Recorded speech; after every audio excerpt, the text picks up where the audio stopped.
Hey guys, Buckeye Bar guys. We wanted to thank you guys for tuning in to us here on Buckeye Bar Talk. Great show we got coming up today. We're really looking forward to you guys listening and watching it. But just wanted to remind everybody, just remember to subscribe to the channel, hit the all notifications bell, and that way, anytime a new show comes up, you guys will be alerted to it. And don't forget to like the video and comment on the video. All interactions with us helps us continue to grow, and we appreciate your support. Now to the show. Welcome back, everybody. Buckeye Bar guys here on Buckeye Bar Talk. I'm Mike. And I'm John. Today's date is Sunday, August 8th, and 2021, and we are officially 25 days until the kickoff of the 2021 season. Ohio State at Minnesota. So looking forward to that as it gets closer and closer.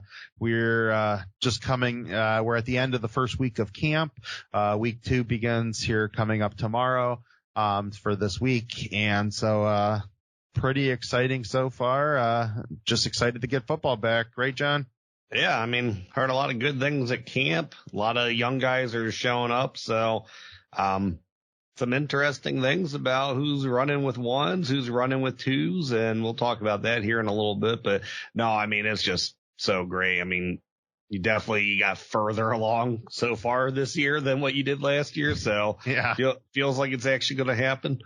Yeah. All right. So on our last show, we talked about that we said it. All the rumors were seriously showing that Quinn Ewers was coming to Ohio State early. He was going to reclassify to this class. And so this week that has happened. And Quinn Ewers, we're still officially waiting for him to be on campus. He hasn't signed his letter of intent yet.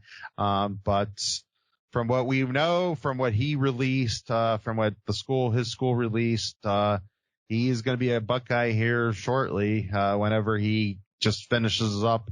I think we're going through all the NCAA clearinghouse stuff right now, probably just officially get him in. But I mean, seems like it will be happening here pretty shortly. Yeah, I mean, all indications sound like he's going to be on campus this week, so it's happening. We got to just good stuff. Yeah, so we'll get, even though we're going to talk about the quarterbacks today, we'll, cause, just a little bit about the quarterbacks. I mean, we did, cause they had a quarterback meeting or the quarterback press conferences. We're not going to touch a lot about it. Corey Dennis, I think he was kind of told, going out there to keep everything as vague as possible. He talked a lot about battling and how great they are and, you know, all the stuff. So we didn't get much about the quarterback. Yeah, he went to the Kevin Warren school of a lot of words to say nothing. Yeah. Yeah, it's true. So, yeah, Jerry even cut him off real quick. The Buckeyes media guy cut him off at a point, to throw an answer there when somebody started asking about Quinn. Jerry put a quick kibosh to that we're not going to talk about that guy right now. Yeah. So we'll talk about some of the coaches' press conferences this week. You just mentioned we were talking about, possible guys running with the ones. So we'll throw this one out early here in the show. So there's been, so the media was able to get into 2 different practices this past week. I'm not sure how the coming week, but, Miyan Williams is running with the ones on, with the running back. So, what do you think about that? That, he's, was kind of, well, and let's be in the team drills, he's running as first. I mean, none of, or the individual drills, none of the team, the media wasn't around for any of the team competitions. No, they're not. When they're not allowed to watch that stuff. I think it's interesting. I mean, I think it's just maybe it's a realization that, Master can do so many great things for you. There's just limitations to his game, and they've seen that, they've seen it firsthand, and they want to go a different direction. It might be, I think it's kind of interesting with Trevion Henderson coming in there, that maybe he's not, you're not going to put him as number one in practice number one, but when you take, kind of get Master out of that incumbent spot and you can kind of start sliding things around and kind of give some leeway for Trevion to win that job. So I think that can be something that's a part of it. But like I said, I think Miyan just has a little bit more wiggle. I mean, he's not faster than Master Teague. I don't think he runs. I think, well, he does run as hard. I mean, Miyan runs as hard as anybody else on that team. You can tell, but I don't know. He's not as big as him, but he's definitely a strong kid. He likes contact, but he has some more moves. Master runs into people. I think Miyan still tries to avoid people and, he'll hit people at contact, but he's still trying to get extra yards. He's not necessarily trying to run into a defender. Yeah. Yeah. That's how I feel. Sometimes, and maybe this is just me being kind of cynical and stuff. It's like, sometimes I wonder, like, I mean, it's just individual drills within the thing. It's like, how much is it maybe them just playing around a little bit with the media, and be like, hey, let's let Miyan run first. And, the Teague run second, just give them all kinds of stuff. I mean, Minnesota, it's not like Minnesota's watching, Ohio State's media, but there's not a lot of stuff to begin with. So, anything that gets thrown out there, it could be something to Minnesota being like, well, do we have to get ready for Miyan? Do we have to get ready for Trevion? We don't know. This is what's being said, blah, blah, blah. I mean, I guess it could be just a whole nother, it's gamenships, coaches being coaches. I mean, it could also be that Miyan is just, they're really set on him. They think he deserves it right now. It could also be that, they know what they're getting from Teague and it's time to, let some of these other guys go first. And if none of them rise to the occasion, then, they always know what they have out of Master Teague. So, it could be a lot of things. And we've said it before, there's still a role on this team for Master Teague, whether that be on the goal line, whether that be at the end of the halves to make sure that, the other team doesn't get the ball back. They're a little bit tired. Of course, he is the fastest running back straight ahead speed. I mean, they have that documented. So if that's something that guys are a little bit tired at the end of the half, let's get Master in there, make sure we pick up a first down. Don't give them the ball back. Or just, crush him. I mean, use him more like how he got used the year before with J.K. Dobbins. Now I know you're adding some other talented running backs into the mix this year, so you might have some different times that, you're not necessarily going to be, he might not get as many yards as he did that year, but you can still use him kind of in the same sense that he's kind of like second half type guy. Yeah. That's how, and, we'll kind of move into Ryan Day's press conference here because I think this brings up some of the stuff. He did talk a little bit at the beginning of his press conference about the running backs, but just real quick, just my thoughts on Teague, just kind of echoing a little bit what you said is I think they're going to be comfortable with some of the other guys maybe taking some of the brunt of what the carries. I mean, eventually they moved to Trey Sermon last year, but Master Teague there is definitely spots on this team. And when you got such a high powered offense and you got Miyan Williams and Trevion Henderson and, those receivers are just coming at you nonstop and you get it down to, it's first and goal at the 3 and oh God, here comes Master Teague. Right? Here comes this big boy. That's like, I mean, we saw the pictures of him this week. I mean, the dude is like, gets more chiseled every year. Like he's he's an Adonis out there, he's just the perfect body. And, so, I mean, I would not want to be ran over by that dude. That's just like, it looks like a pure rock just coming down at you. So and you don't want to see that on the goal line either. That's definitely, I mean, they're already down that far. You don't want 1 yard, separating that dude in the end zone and you're the guy in between there. So, yeah. So I think that's what they're going to kind of use him a lot of there. I think they're going to, and they're going to let the other guys get touchdowns too. But I think that those guys have to I have a feeling that those guys are going to have to score their touchdowns away from the goal line. And, cause I could see a lot of Master Teague in short yardage situations and in goal line situations that it's just like, go get downhill fast and run somebody over and go get a 6. And, Absolutely. So, but yeah, Ryan Day did say during the press conference, he said, we've echoed this in the past. I mean, it's as talented and as deep as a room as, you could ever ask for. I mean, I think the biggest thing that he's worried about is just after Master Teague, you just don't have a lot of experience because you've had a lot of injuries and then you got young guys. So, yeah, sure. Crowley's been injured a lot and, and Miyan and Trevion and Fryar, those are all young dudes. So, I think that's where it comes down to is just the youth. And then, Master Teague is obviously the experience, but so they got a leader in the room, which is a good thing. And then, we'll see how much talent the rest of these guys have. There's a lot of, there's some really highly praised guys in that room. Yeah. They'll be all right though. I mean, they're going to be more than all right. It's just, it's interesting. I mean, that's definitely something, keep an eye on. It is very noteworthy that, Master Teague is not running with the ones right now. Yeah. At least, the individual drills.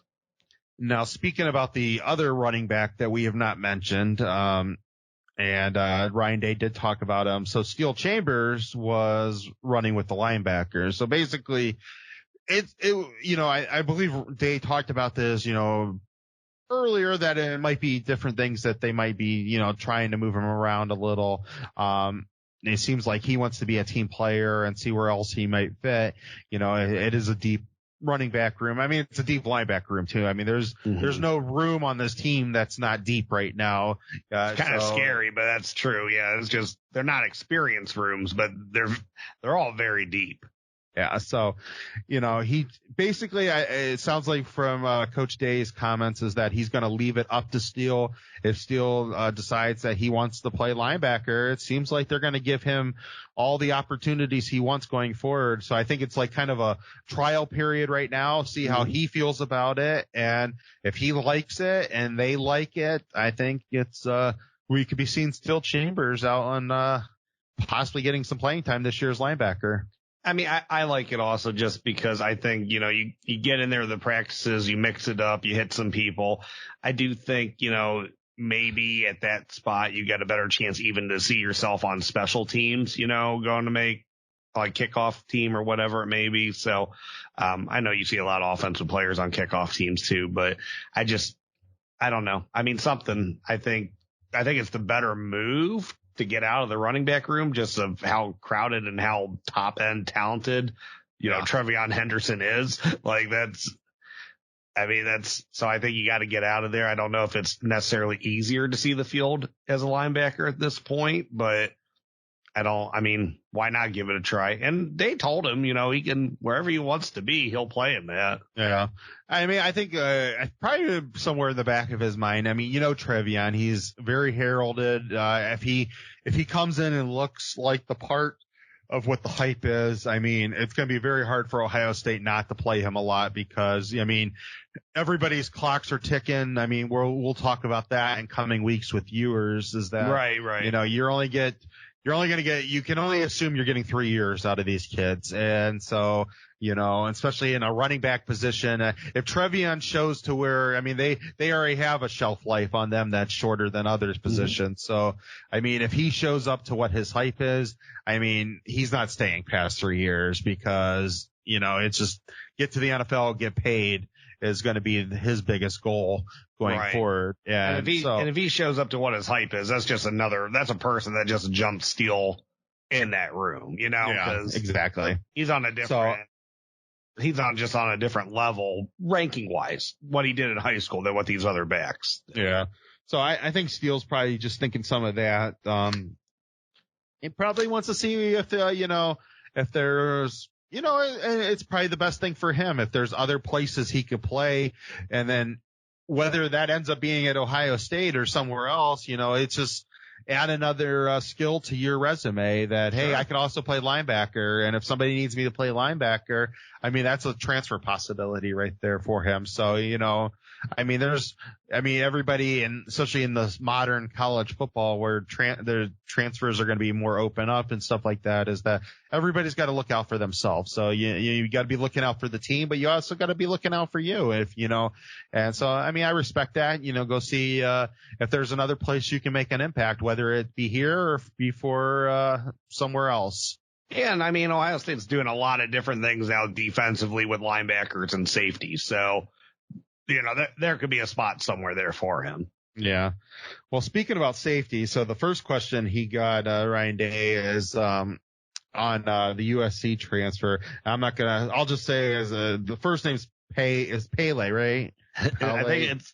I think the G is actually pronounced with an N, so I think it's Pele Naoti Oti, or it's something like that, yeah. Naote. Yeah, but I feel horrible. I had to listen to some of the guys do really good job pronouncing it. I think I have to listen to a couple of those media guys a little bit more just so I get it down because, they're still kind of waiting on the waiver from the NCAA.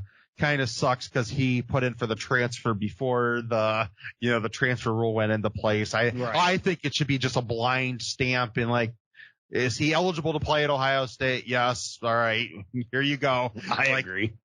It's like the NCAA is just dragging their feet. This is like their last hurrah of having some sort of power. So it's like, going through all their committees and stuff. I already told you they want nothing to do with anything until it's like they can piss someone off. Then the NCAA wants to be there.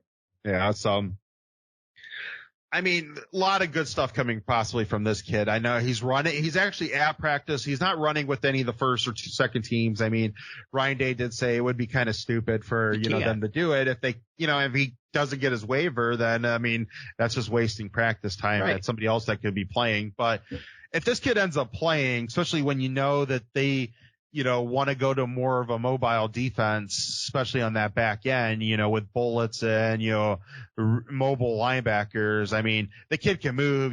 I've watched some stuff with him from, USC and then back to some of his high school stuff over this last week.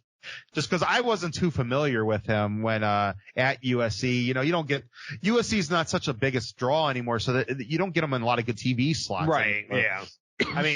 It's not like when Ray Malaluga was out there, and they were kicking everyone's butts. Yeah, I remember watching a lot of USC games back in the day because they would be a lot on those 8 p.m. Primetime time slots, and a lot of times at the 4 o'clock those midday ones too. They're not there anymore. At least then you'd have to dig deeper into some channels to find them. They're not on the ABCs, ESPNs as much. So I did look up some of his stuff. He looks like he could be a hell of a player. I know he was very highly recruited going into USC. So if he ends up getting his waiver, I already think the linebackers in the back end are going to be a lot better, especially when they go to more of this bullet style defense and, where they're running more with just 2 linebackers. And I really like the possibilities of him.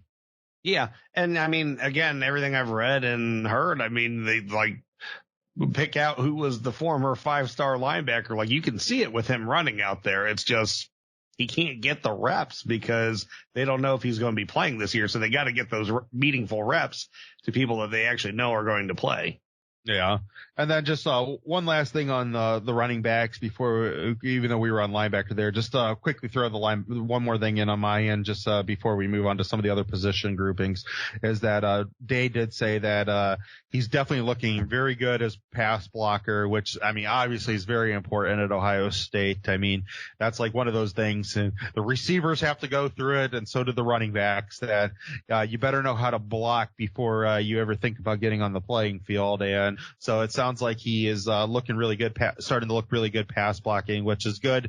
So I think they will feel comfortable if he is the guy that's going to start getting a lot more reps, that, I think they would feel comfortable there. No, just like you said, that's the ability to block in those skill positions is such a huge emphasis at Ohio State. So, yeah. If that could be something that keeps Trevion off the field this year. Yeah. Which it doesn't sound like that will, because it sounds like that he was already good at that before he came to Ohio State. But if he can't block that well, if he's not keeping those quarterbacks safe, then that's something that could keep him off the field. Yeah. Yeah.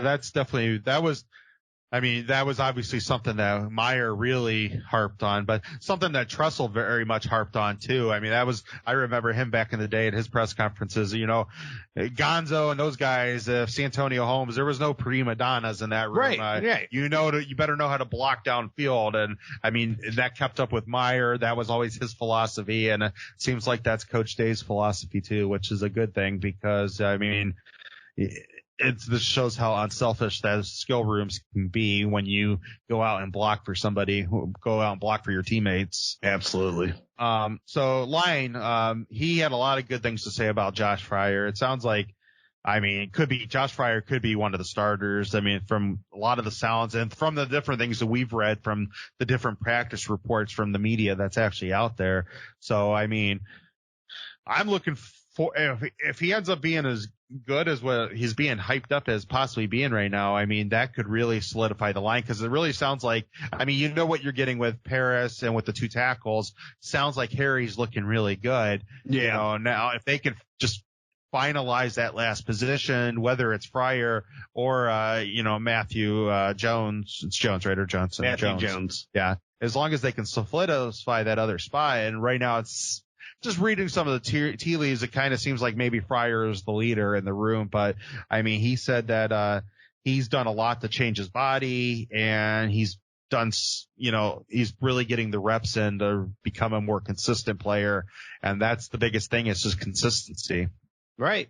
And as well as anyone else, I advocate for the best person playing. So I think if Josh Fryar is that guy, he should be the starter. Matthew Jones he looked excellent last year when he actually got his opportunity. So, I know Day has talked about, consistency is an issue with all of them, but I mean, I'm excited. It sounds like they're switching around, but Fryar might be ahead right now. Yeah. And we've also, there's been some good things thrown out there about Whippler too.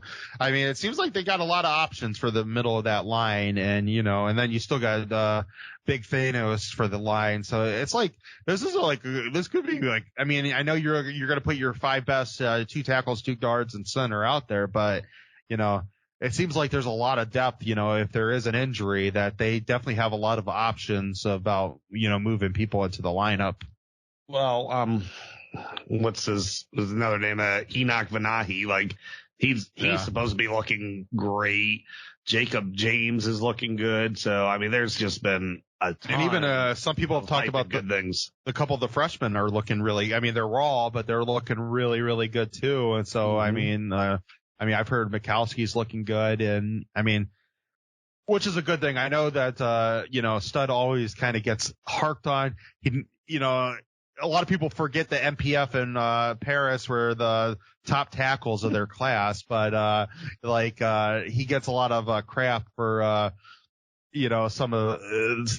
some people think that they've had bad lines or something, but 2018 was a kind of a weird year. And, and then the Isaiah Prince, he had issues, but outside of that, the last 2 years is some of the best lines I've ever seen at Ohio State. And it sounds like from all the media guys, they're talking about how deep and good they're looking already in just week 1 of campus. It seems like it's going to be another good year. So, I don't know. I would like to see some people stop harping so much on him. I know that he's not getting some of the big 5-star kids out of the South necessarily, outside of MPF, but it is, as long as you can get good guys that are gelling and become one, we've always said that's the biggest part about offensive line. It's just right.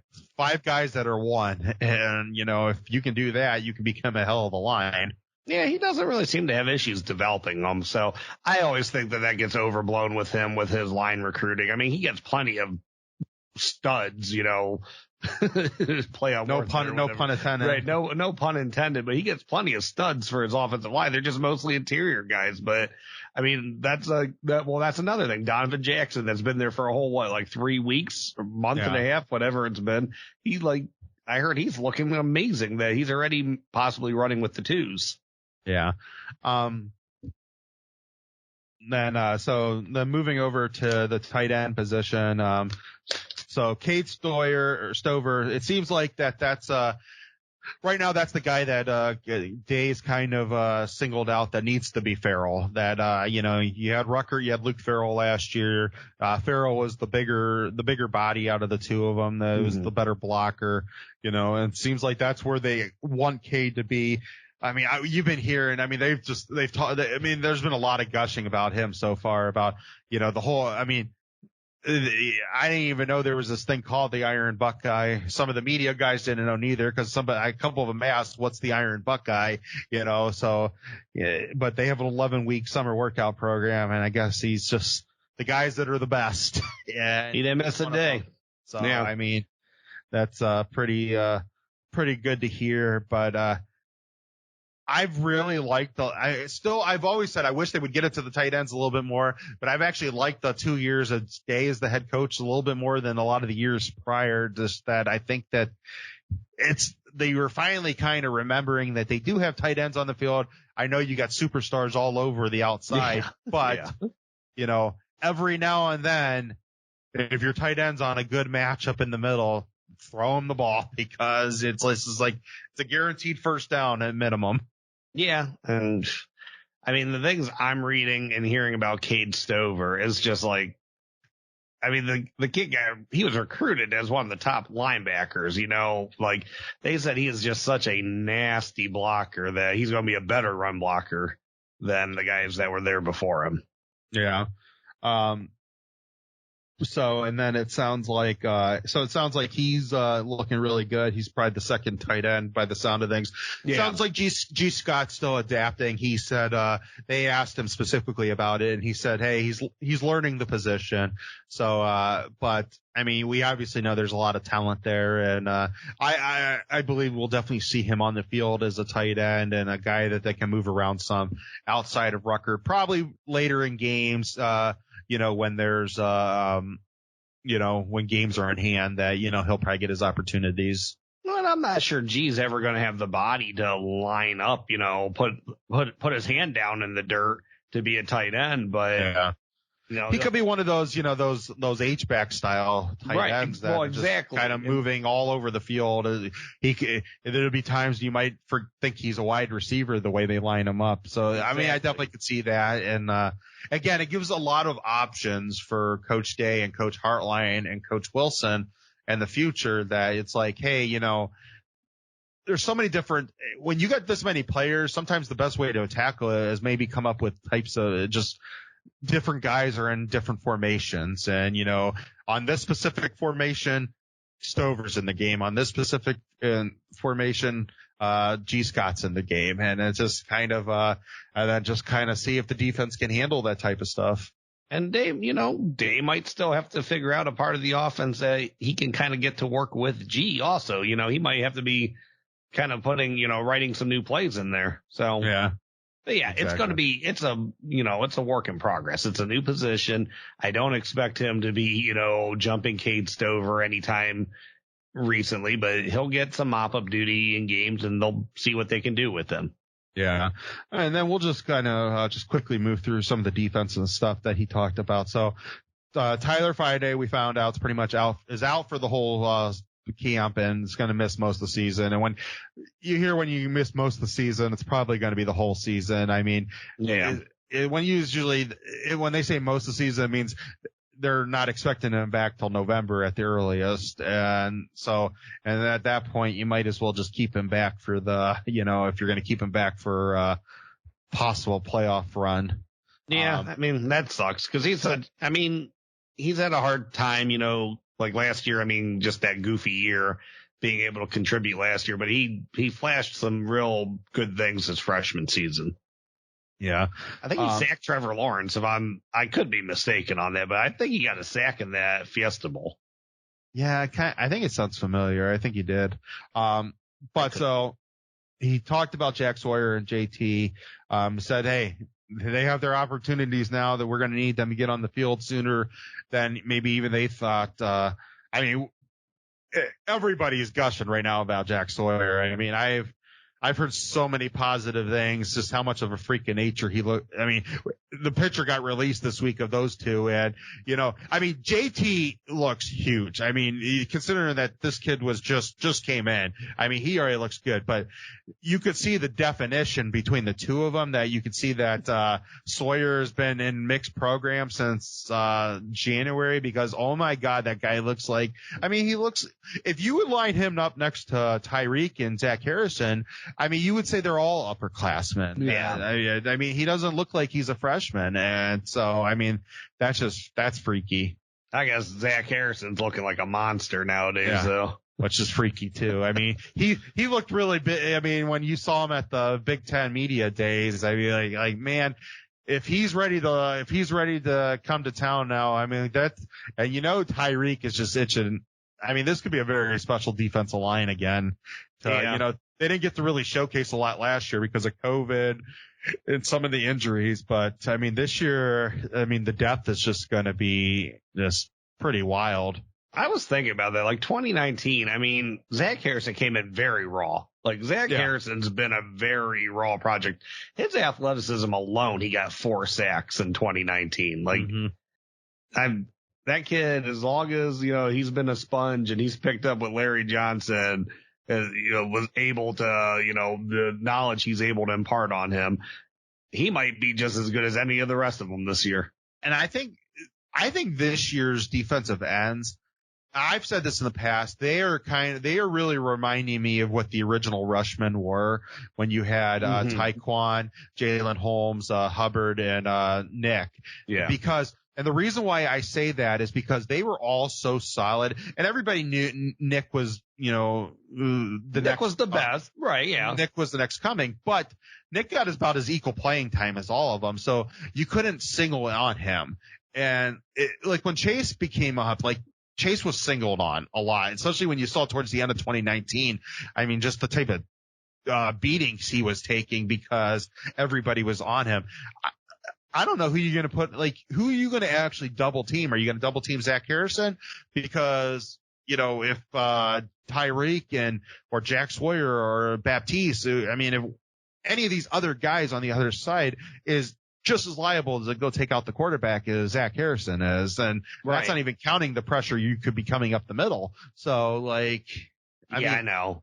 Who are you going to even double team out of these defensive ends? Because I think they're all kind of like, it's like, and they've had there's so many high recruits on this list, but it's like none of them are like, they're kind of all kind of unknown though at the same time. So it's like, there's no Chase Young. So it's like, who are you going to put your guys on? Because you can't really say, I'm going to double team him and not worry about the other guy on the opposite side. Yeah, I know. It's crazy, like the potential that room has. But we'll talk about them more. We'll probably do them next week since that'll be like the first side of that. Yeah. Of the defensive side. Yeah. And then and then linebackers, he did say basically on both positions, he did say that it's going to be a lot. They're expecting to play a lot of guys in both the linebacker and the secondary room. And it sounds like he's actually pretty impressed with both sides so far in practice. And from what he's seen in summer that, he's named a lot of guys. It sounds like, on the linebacker side, obviously Taraja, Gant have been talked about a lot by different people that, and it sounds like when you read the tea leaves, they are going to be pushing this bullet a lot more than they've done in the past. So, good. Which I think is a good thing. I think they need a change up somewhere in the defense. Yeah. You get a big bodied safety that can stop the run also, an extra run on the field. I have no issue with that. I mean, we saw Dante Whitner did that. Mike Doss did that at different times. Like, we've grown up seeing this stuff. Like, that's nothing really that new. Just get your best player on the field.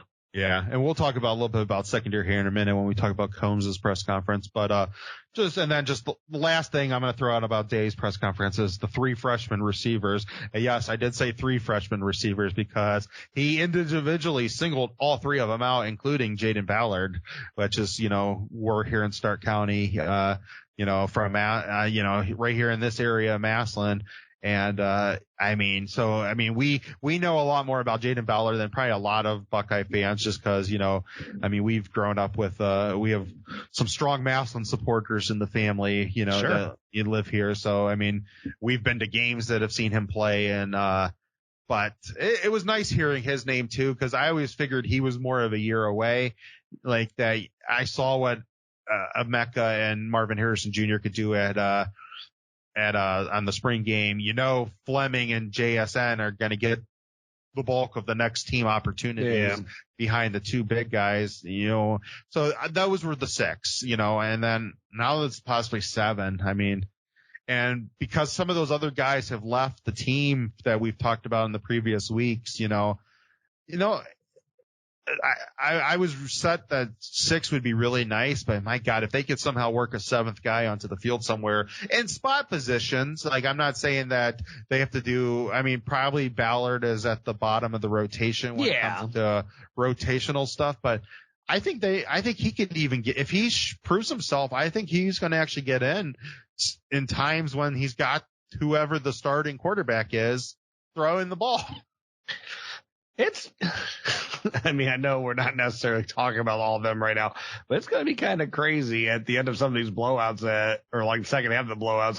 We're not going to be looking at like our second or third string guys. We're going to be looking at like walk-on players for Ohio State are going to be playing against like Tulsa and Akron, Well, when they start going to backups and stuff like that, you're going to have guys like Marvin Harrison Jr. and Jaden Ballard. They're going to actually be playing a lot then. And, a Kyle McCord is going to be throwing them the football, or a Jack Miller that, somebody that's legitimately competing for a starting job. I feel bad for any third team player that has to line up against Marvin Harrison Jr. in garbage time. Like at that point, I hope Day and Hartline, I know you got to get the guy the reps. So if he hasn't had them yet, you got to get him in there, but hopefully they got like a walk on out there or something. Cause that's just silly.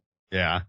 Yep. So, and then he did say some good things. I meant to say this on the defensive side, on the defensive line. It sounds like both Haskell and Taron Vincent are playing the 3 techniques. So maybe I'm reading too much into that because I feel those guys could both play both the defensive tackle positions.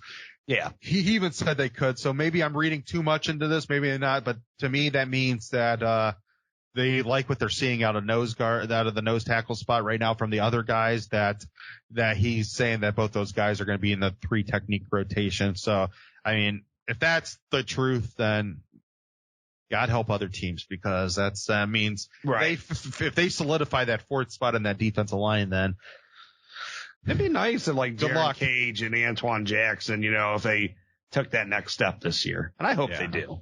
I hope they do. We're not going to, okay, so on to the other 2. So we had 2 other press conferences this week. We'll talk a little bit more about Combs's over, Corey's. Just so, like you said, they didn't let Corey talk a lot. He didn't say anything. He didn't really say much. And, so we'll probably you can go online and read what he said. We'll just in the sake of time, cause we got other stuff we want to get through. We'll probably just skip over that. We've talked about the quarterbacks in the past. We won't spend a lot of time on Combs's. I love how they have Day's press conference set up because you can at least the media guys have microphones so you can hear them. And so when you listen to the other coaches that are out on the field, there's a lot of guesswork, especially if Combs is not actually saying the player that they're talking about. Like who do that? Cause the media guys aren't mic'd up. So it's you can't hear the questions that well. So, something I don't like. I wish they would give the media guys just microphones set. So, are we going to get back to normal press conferences for the coaches though? Well, from what I remember, a lot of that is normal from camp times. They do sit up in the press conference box too, but a lot of times they do those on-field press conferences. That's kind of normal because they kind of set them all up together. Like when Combs was actually doing his press conference, a couple of the cornerbacks were doing press conferences at the same time. So it's like that way they can kind of hit 3 press conferences all out. And I know they'll do the players like that. I know, but like a lot of times during maybe it's more a regular season thing, Ryan Day would have his coaches talk that first year during the pressers. Usually that's how it is. And I think that's probably where we're going to bet. Usually like 1 or 2 coaches also have press availability during the year each week. I'm assuming that's what it's going to be like, but I mean, who knows? I mean, anytime you try to guess some of this stuff out, they change it up on you. Still crazy times. Still crazy times. So, Combs, just a couple of the things I really, really liked about him. He seems like he loves the depth that he has on the field. There are a lot of young guys. I know that, but I mean, I think we all know what we're getting out of 7, and he's on the watch lists for, the Thorpe and all that stuff. But I mean, just gushing on Cam Brown that, he's back. He's looking healthy. He sounds like he's running very well on the leg. And so he's not worried about weight or anything like that. And if they can get if Cam Brown ends up being a lockdown corner on the other side, and I know neither one of them are Jeff Okudah, but you know what the history of the Ohio State defensive backs are. So if you could put two guys that, you got, Marshawn Lattimore and Marcus Conley, are, opposite sides of each other. I mean, those are nasty defensive backfields then at that point. Yeah, and who knows? I mean, 7 could be Jeff Okudah. You never know. You don't know. I mean, Okudah, I know he was so highly rated the whole time that I'm doubting 7's going to be as, polished as him this year, but big guy. I mean, we've seen the guys in the past with Kerry Coombs, how they've grown so much from year 1 when he's, focusing under him to year 2. I mean, if you think of Eli Apple being, the second to Doran Grant, and Gary Conley being the second to Eli Apple, and just how it always, like, that next year, how much they matured and how dominant they were as a lockdown. So 7 very well could be a hell of a lockdown cornerback. I mean, I thought he was a lockdown corner last year, just off of, it always was weird to me that every game, it seemed like the quarterback was tempting Wade side more. Like, Okudah and Arnett's here, I knew Okudah was doing his job because I barely heard his name the whole freaking year, because every Arnett was going, and that's why Arnett ends up impressing you so much, and why he ends up going in the first round is he had so many opportunities that year. Like, you knew what Jeff Okudah was, so let's go after this other guy, and Arnett rose up to the challenge. So, with a broken hand. Yeah. And so it was just always weird to me. Is like, why is Shaun Wade always seems like they're going towards Shaun Wade's side and never towards 7's side? And to me, that seems like they respected 7 more than respected Wade. And so how much, how different some of that could be. I know you still don't have anywhere near the depth, but if Cam Brown stays healthy, maybe you get like 2 games in and it's just like, Sean, we can't play around with this. Marcus, the Marcuses are having trouble in the middle of the field.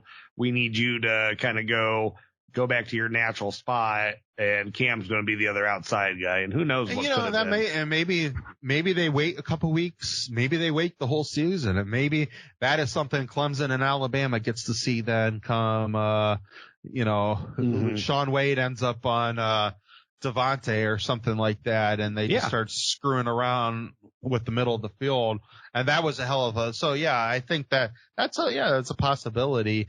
And it just never could be a possibility because the depth was just, that was the one position on the field that the depth was just destroyed right from the beginning. You had the kids kicked off the team, and you had the injuries to Cam Brown and Kourt Williams, which again, they're just so many things, just great things are being said about that kid right now.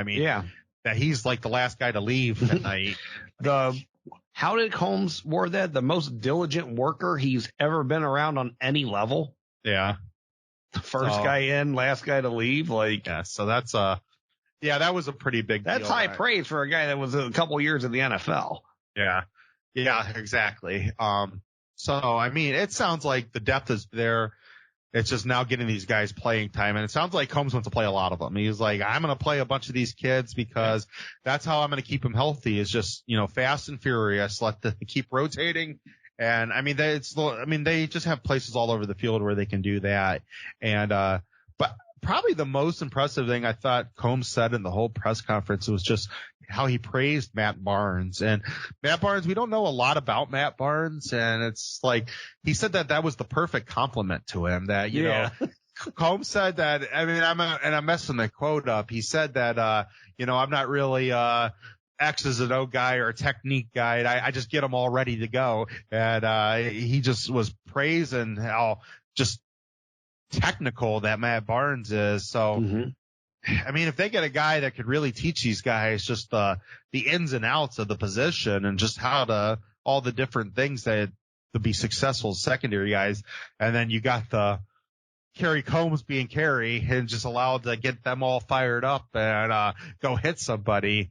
Something definitely to look forward to, man. I don't know, man. They could be, because, Halfley was a technical guy, and I'm not saying Matt Barnes is Halfley, but, there was a lot more X's and O's and even in years past where it was just, Kerry Coombs just got them excited, knew they were God-given great, and just said, go do what you guys do, and I'm going to get you guys fired up.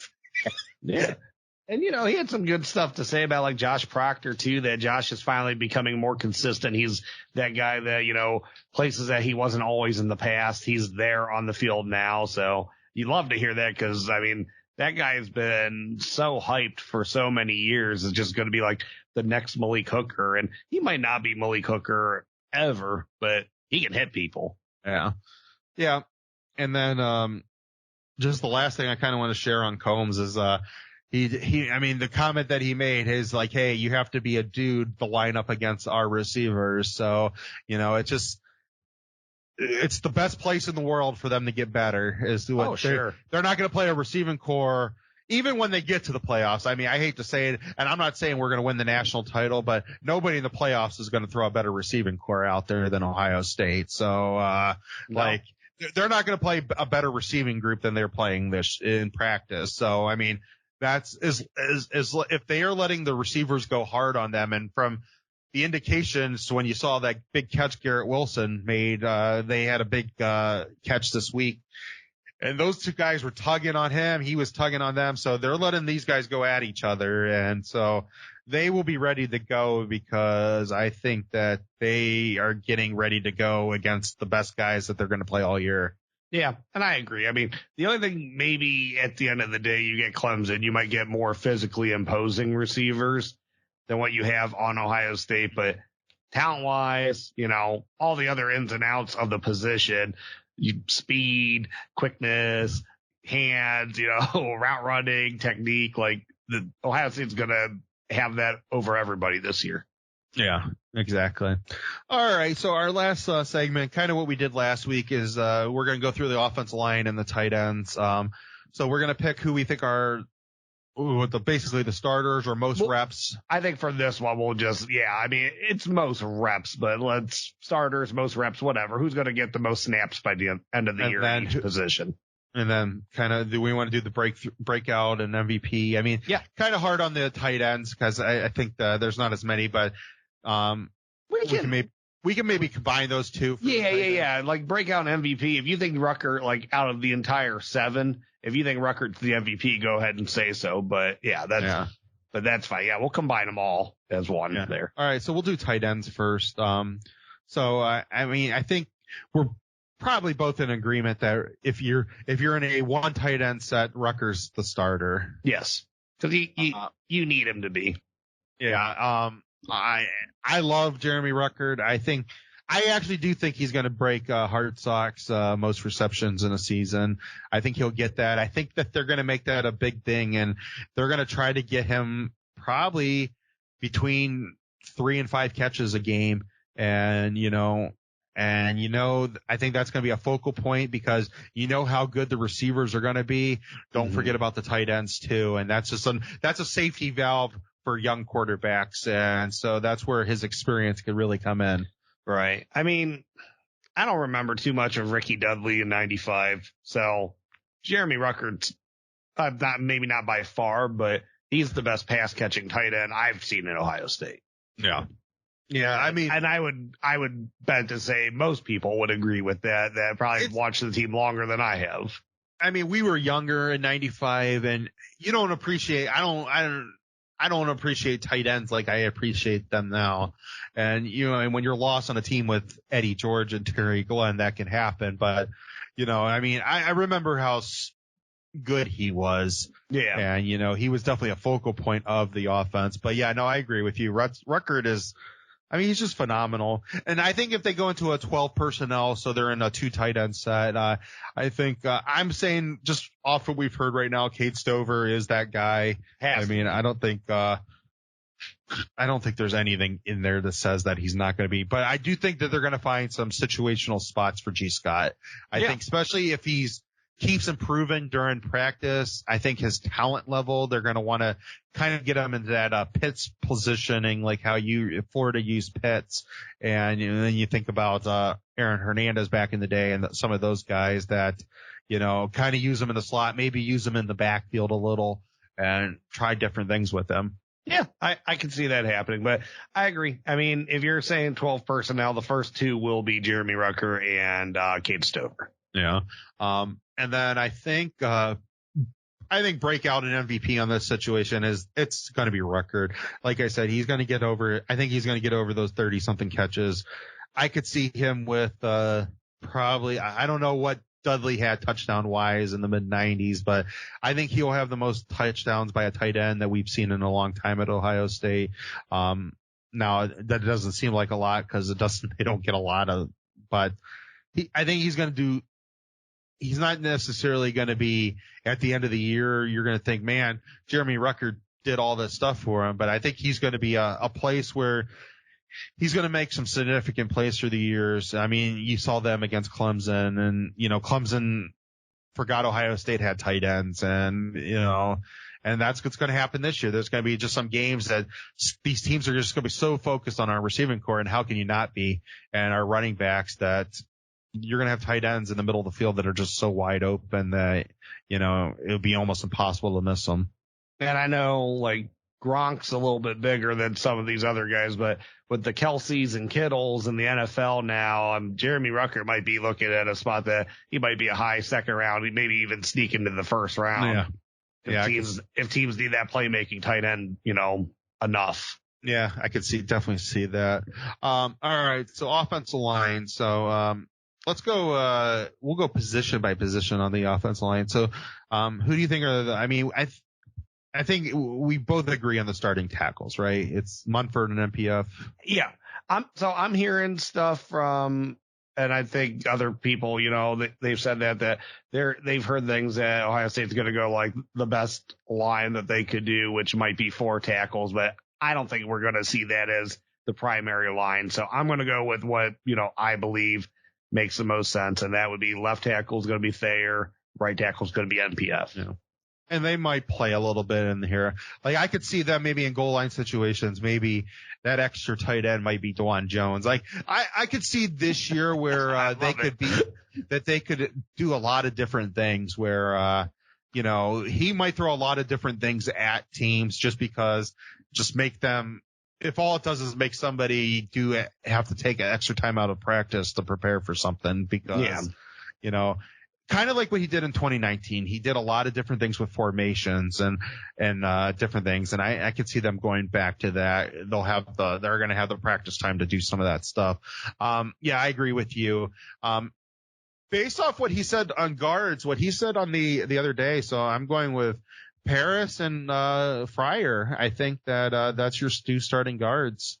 I'm going to say Paris on the right side, which that's going to be crazy. Paris and MPF on the same side. I mean, I guess Paris and Thayer on the same side would be crazy too. And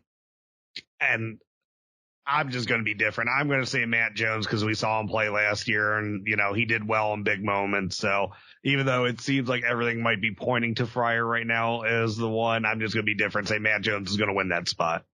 Yeah.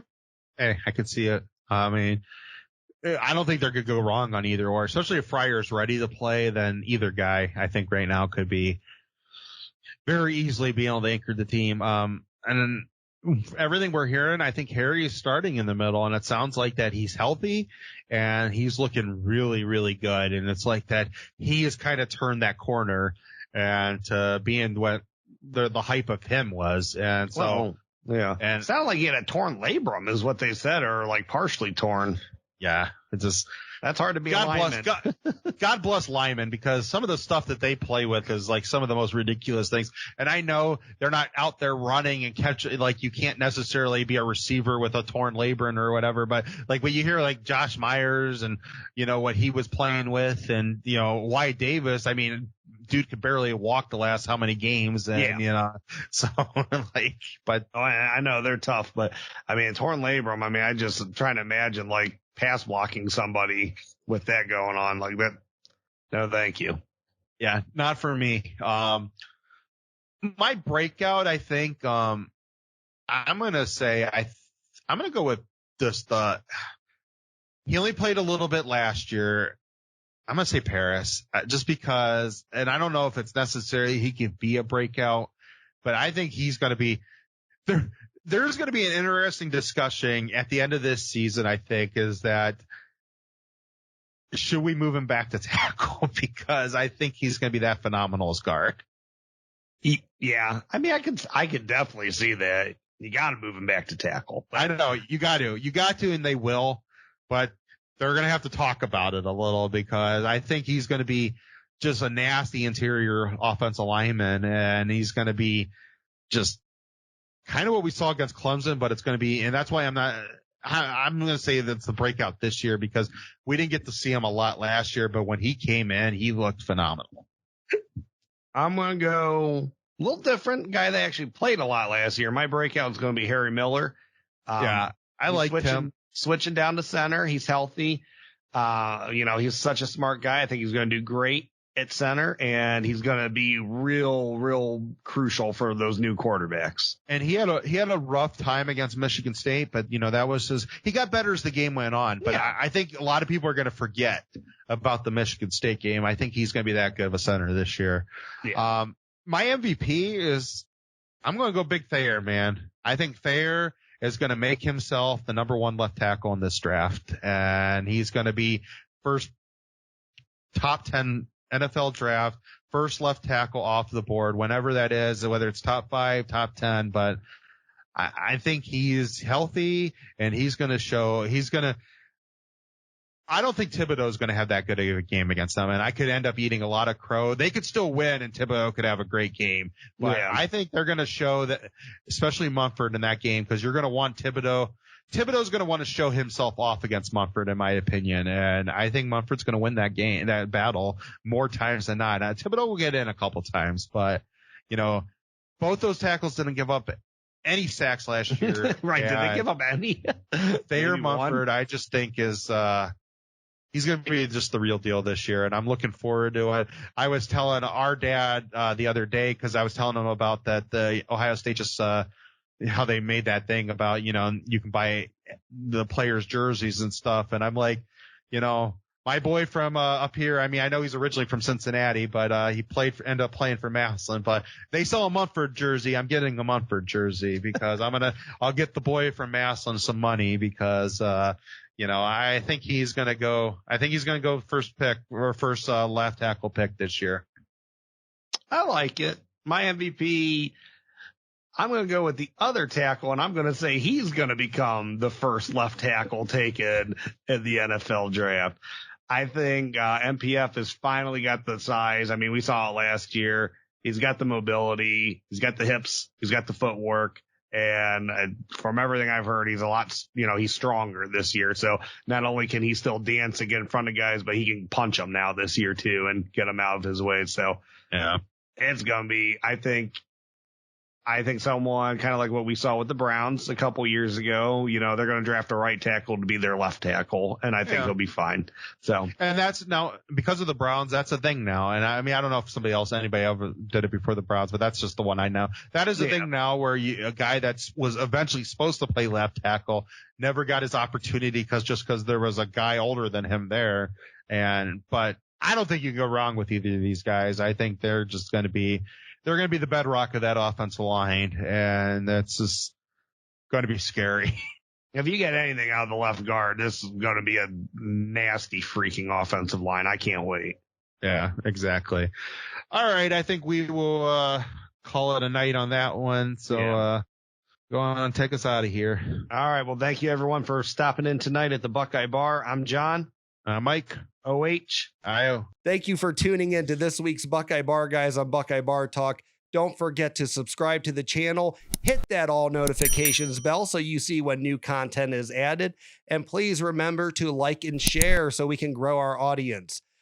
Don't be afraid to comment. We want to know what you're thinking and we want to know what content to add for you guys.